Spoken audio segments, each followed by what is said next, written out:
There are 19 days left, 3 weekends to go until the American people make a monumental decision. This is the warning.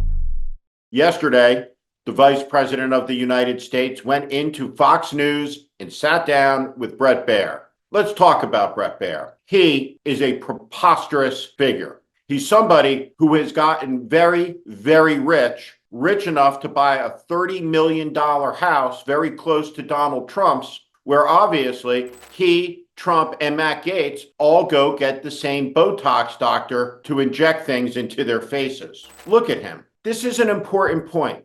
Bret Baier doesn't look like most men in America. He's a man who makes tens of millions of dollars a year lying and gaslighting the American people. We'll talk more about that in a minute. We'll show you how it's done. But before we get there, study his face. Study Matt Gaetz's face. Study Trump's. Look at the makeup. Look at the frozen faces. Look at the deformities that these men have brought on themselves by injecting things into their face. It's just not a look that's shared by common people. Now, Bret Baier has contempt for most Americans. When it became clear in 2020 that Joe Biden had been elected president, Bret Baier did not want to tell the Fox News audience because he knew they would go nuts. I want you to think about that. Can you imagine Tom Brokaw, Peter Jennings, David Muir,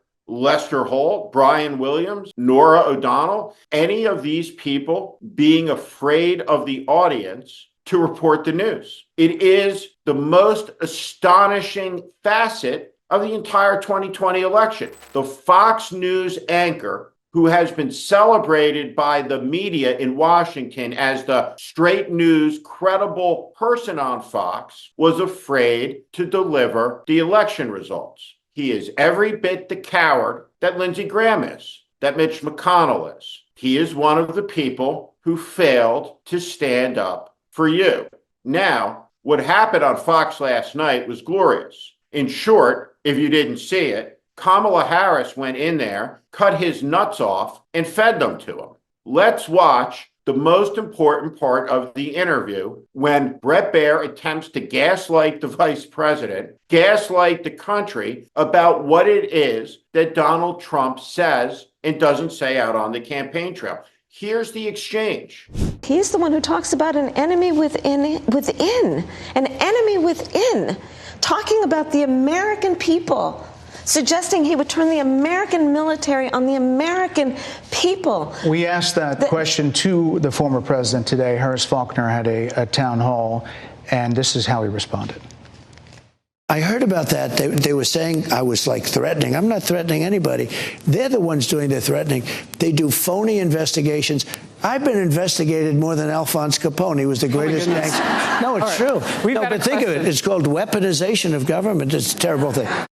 Before I show you the vice president's answer, let's orient ourselves to what it is that Donald Trump says out there on the campaign trail day after day as he threatens to jail his opponents, as he threatens retribution, as he threatens to deploy the military against the American people over and over and over and over and over again for 10 years. Donald Trump has threatened the American people with violence, with chaos, with mayhem, unless he gets to take power. This is an important moment. This is a moment where the truth was told. Let's watch the vice president's response. Bret, I'm sorry, and with all due respect, that clip was not what he has been saying about the enemy within that he has repeated when he's speaking about the American people. That's not what you just showed. Well, he was asked about that specific... No, that's not what you just showed. In all fairness and respect to you... That was the question that we asked him. You didn't show that, and here's the bottom line. He has repeated it many times, and you and I both know that. And you and I both know that he has talked about turning the American military on the American people. He has talked about going after people who are engaged in peaceful protest. He has talked about locking people up because they disagree with him. This is a democracy. And in a democracy, the President of the United States, in the United States of America, should be willing to be able to handle criticism without saying he'd lock people up for doing it.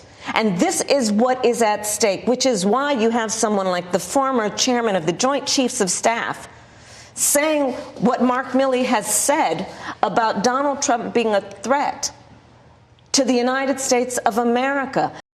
What Fox News is an industrial-grade lie machine that has profoundly disoriented scores of tens of millions of Americans' ability to tell the truth, to appreciate the truth, to be able to tell the difference between a fantasy and real life, to be able to tell the difference between one of Trump's delusions and reality. Fox News has made this country go crazy because it has programmed and brainwashed the country for the last 20 years with abject nonsense, day in, day out. But last night, Kamala Harris stood tall. She faced down the nonsense. She took command, and she showed that she can handle these guys. And that was a very, very important thing for the American people to see. There can be no sense that Kamala Harris is afraid of any of these people, of any of these places. She should go into the lion's den and do what she did last night and do it fearlessly, day in, day out, until the end of the campaign. Kamala Harris is running for the office of President of the United States, and if she gets it, she'll be the first woman in history to occupy it. There is a truism in American elections. Never, ever, ever has the candidate perceived as the weaker of the two on the ballot ever won, ever. This election will be no different. Donald Trump has created a mirage. He is the man behind the curtain, our Wizard of Oz. He's weak. He's corrupt. He's decaying. Donald Trump is incoherent, completely nuts, unhinged, irrational, and a pathological liar. He reeks of weakness. Kamala Harris has to make the point. She has to show fearlessness. She has to engage him. Hour after hour after hour. When she punches him, it's time to punch him again. There is nothing that she can say about this despicable man that is too tough, that is too harsh, that is too direct. This moment calls for truth-telling. And the truth is, Donald Trump has been treated like a prop by most of the Democratic Party, a get-out-the-vote tool, as opposed to the dire threat he is to the survival of the American Republic, which soon will turn 250 years old. We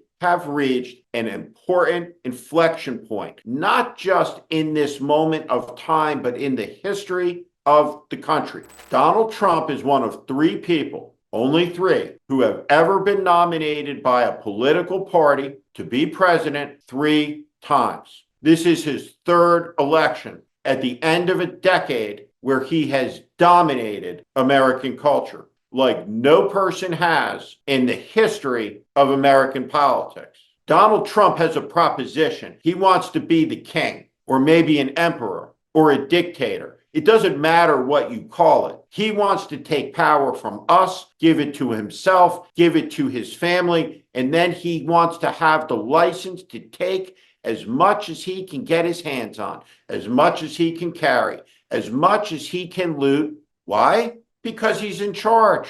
And if you're a king, you're above the law. That's why Trump talks about Xi Jinping and Vladimir Putin with such admiration. He's jealous of them.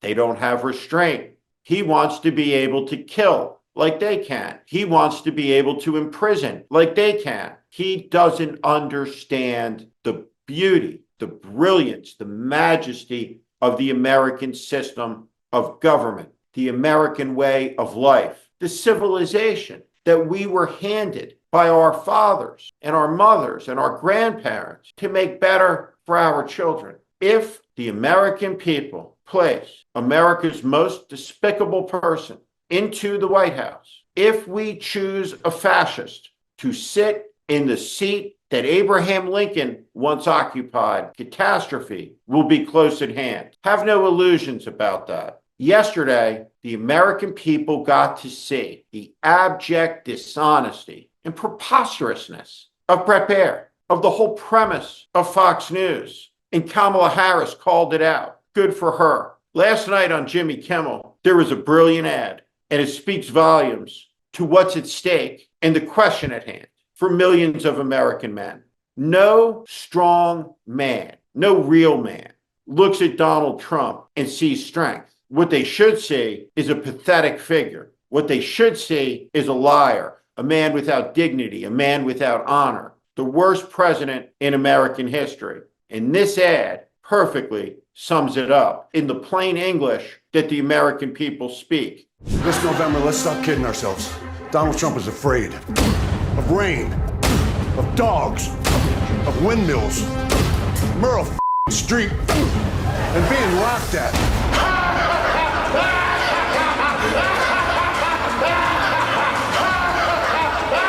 Isn't it past your jail time? Mostly, he's terrified that real red-blooded American men will find out that he's a weak, tubby toddler. Mommy, take me home. Mommy, I want to go home. What's wrong, tough guy? Did someone grab you by the Boy, you bitch. And the simple truth is this: if we have as president, our country is a lot less safe, because in that office, we need a strong person. We need a good person. We need a decent person. We need a president in the Oval Office, not a buffoon, and certainly not This is The Warning. I'm Steve Schmidt. This is The Warning, and I invite you to subscribe on our Substack, on our YouTube channel. Follow us. Welcome to the community.